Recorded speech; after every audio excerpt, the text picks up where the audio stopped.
tendrán en la palabra del Señor.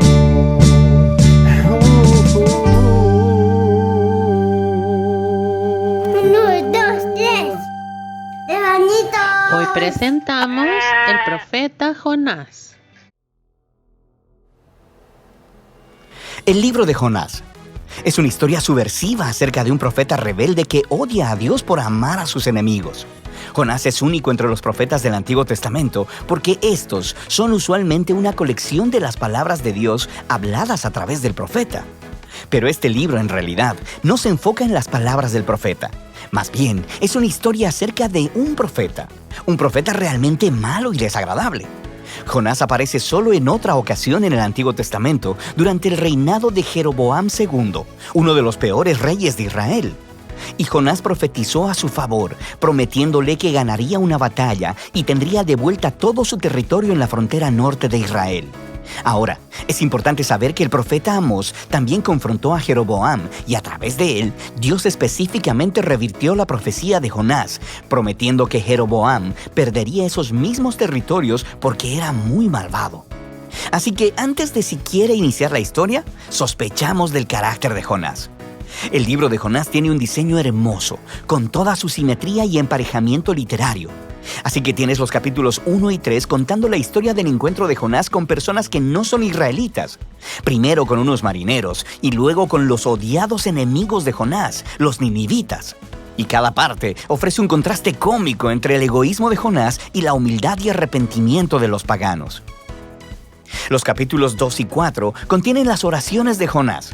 Una es una oración de arrepentimiento o algo así, y la otra es una oración en la que Jonás reprocha a Dios por ser demasiado bueno.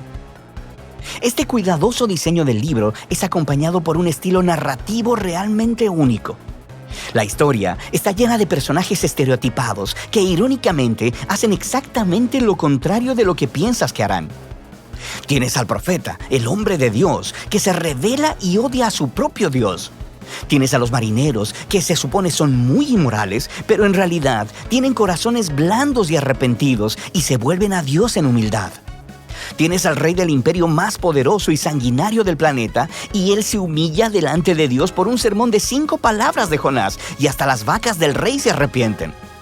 Esta clase de historia encaja con lo que hoy llamaríamos una sátira. Estas son historias sobre figuras bien conocidas que son colocadas en circunstancias extremas y utilizan el humor y la ironía para criticar su estupidez y defectos de carácter. Profundicemos y veremos cómo todas las piezas encajan juntas. La historia inicia con Dios comisionando a Jonás para ir a predicar contra la maldad y la injusticia en Nínive, la ciudad capital del imperio asirio, el amargo enemigo de Israel. Pero en lugar de ir al este, a Nínive, Jonás se va en la dirección opuesta, encontrando un barco que va lo más al oeste que se pueda, a Tarsis. Ahora, la gran pregunta aquí es, ¿por qué? ¿Por qué huye Jonás? ¿Tiene miedo? ¿Le caen mal los ninivitas? Todavía no se nos dice. Así que el hombre de Dios intenta huir de Dios y aborda un barco lleno de marineros paganos. Entra en la nave y se queda dormido. Así que Dios envía una gran tormenta para despertar a su profeta, mientras, irónicamente, los sinceros marineros están completamente despiertos a todo lo que está sucediendo. Ellos pueden discernir que un poder divino está obrando aquí. Ellos echan suertes y descubren que Jonás es el culpable. Así que le piden que se explique, y Jonás escupe un montón de habladurías religiosas. Él dice, sí, soy hebreo y adoro al Señor, al Dios que hizo el mar y la tierra. Es una broma, ¿verdad? Dios hizo el mar y la tierra, claro que sí. ¿Y Jonás es tan tonto como para huir de este Dios subiéndose a un barco? Y cuando los marineros le preguntaron a Jonás qué es lo que deberían hacer, él les dice, mátenme lanzándome por la borda. Lo que parece muy noble al principio, hasta que te das cuenta que esto podría ser lo más egoísta que ha hecho hasta ahora. Quiero decir, ¿qué mejor forma de evitar ir a Nínive? Así que pone su sangre en las manos de estos marineros inocentes al tratar de obligarlos a matarlo. Y ellos se resisten, por supuesto, y se arrepienten delante de Dios incluso mientras lo arrojan. La tormenta se apacigua y ellos terminan temiendo al Dios de Israel. Y a diferencia de Jonás, ellos realmente adoran a Dios. Pero Dios frustra los planes de Jonás para escapar de Nínive. Mientras Jonás se hunde, Dios provee una extraña tumba acuática para él, el estómago de un gran pez. Ahora, por supuesto, en circunstancias normales esto sería la muerte segura, pero en esta historia todo está de cabeza. Así que la muerte submarina de Jonás se convierte en su camino de vuelta a la vida.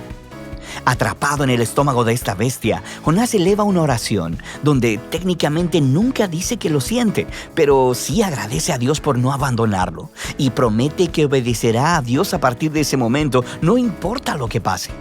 Y la respuesta de Dios es algo cómica. La ballena vomita a Jonás en la tierra seca. Así que una vez más, Dios envía a Jonás a predicar en Nínive y Jonás obedece. Se nos dice que Nínive era una ciudad gigantesca. Tomaría varios días caminar a través de ella. Así que Jonás tiene solo un día y aquí está su mensaje. En 40 días, Nínive será arrasada. Esas son 5 palabras en hebreo. Este sermón es muy corto y también algo extraño. Quiero decir, mira lo que le falta. No se menciona lo que los ninivitas han hecho mal, ni lo que deben hacer o cómo deben responder. No hay mención de quién los destruirá, y lo más notable, no se menciona a Dios. ¿Qué está pasando aquí? ¿Está Jonás intencionalmente dando la mínima cantidad de información? Es como si él estuviera intentando sabotear su propio mensaje o asegurar la destrucción de los ninivitas. Jonás no está haciendo ningún esfuerzo. Sean cuales sean sus motivos, el plan no funciona, porque tan pronto predica su sermón de 5 palabras, el rey de Nínive y la ciudad entera, incluyendo a las vacas, se arrepienten en silicio y ceniza. Así que, por segunda vez, esos paganos malvados muestran que son más sensibles que el mismo profeta de Dios. De manera que Dios perdona a los ninivitas y no destruye la ciudad. Ahora, aquí tenemos la parte brillante de la historia. La última palabra del breve sermón de Jonás, arrasada, significa allanada. Y puede referirse a una ciudad siendo arrasada o destruida como Sodoma y Gomorra. Pero también puede usarse para referirse a algo siendo transformado, cambiado en su opuesto.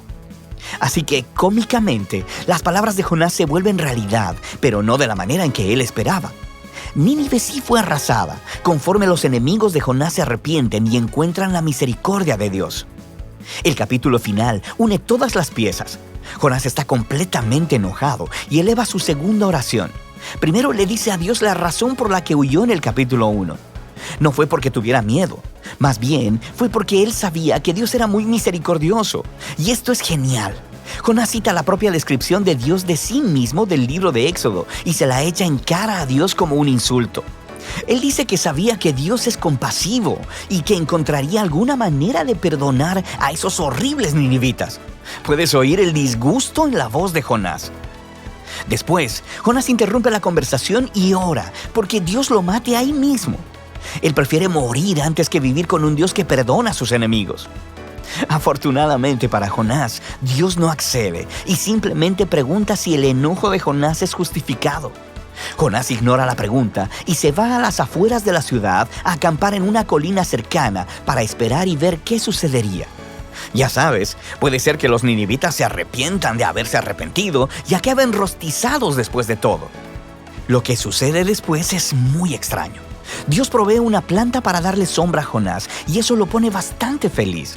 Pero luego, Dios envía un pequeño gusano para comerse la planta, así que Jonás pierde su sombra. Y luego, en el calor del sol, Jonás le pide a Dios una vez más que lo mate.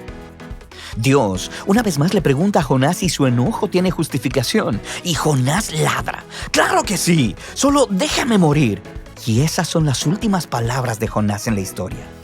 Las últimas palabras de Dios son las que concluyen el libro. Él dice que el incidente con esta planta fue una manera de tratar de hacer entender a Jonás, ¿cierto?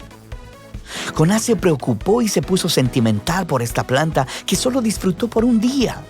Y Dios le preguntó a Jonás, ¿no son los humanos un poco más valiosos que las plantas?